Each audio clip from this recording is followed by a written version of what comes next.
सच की ताकत और चांदी का सिक्का। एक छोटे से गांव में आमिना नामी एक छोटी लड़की रहती थी।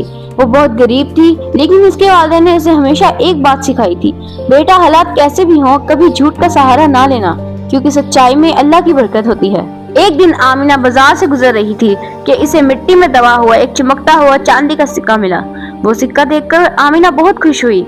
इससे सोचा कि इससे वो अपनी बीमार माँ के लिए दवाई और घर के लिए खाना खरीद सकती है। लेकिन जैसे ही वो आगे बढ़ी, इसने देखा कि एक बूढ़ा आदमी परेशानी में जमीन पर कुछ ढूंढ रहा था। आमिना ने उसके पास जाकर पूछा, बाबा जी आप क्या ढूंढ रहे हैं? बूढ़े आदमी ने उदासी से कहा, बेटी, मेरी सारी जिंदगी की जमा पूंजी एक चांदी का सिक्का कहीं गुम गया है। अगर वो ना मिला तो मैं आज भूखा सोऊंगा। आमिना के दिल में एक लम्हे के लिए ख्याल आया कि अगर वो ये सिक्का अपने पास रख ले तो इसकी गुर्बत मिट सकती है, लेकिन इसे अपने वालिदैन की नसीहत याद आ गई। आमिना ने फौरन हाथ आगे बढ़ाया और वो सिक्का बूढ़े आदमी को दे दिया। बाबा जी क्या ये आपका सिक्का है? बूढ़े आदमी की आंखों में खुशी के आंसू आ गए। इसने आमिना के सर पर हाथ रखा और ढेरों दुआएं दी।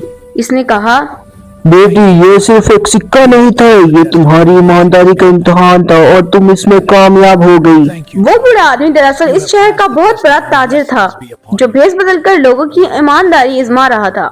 अगले ही दिन वो आमिना के घर आया और उसके वालिद को अपनी कंपनी में एक अच्छी मुलाजमत दी और आमिना की तालीम का सारा खर्चा उठाने का जिम्मा लिया।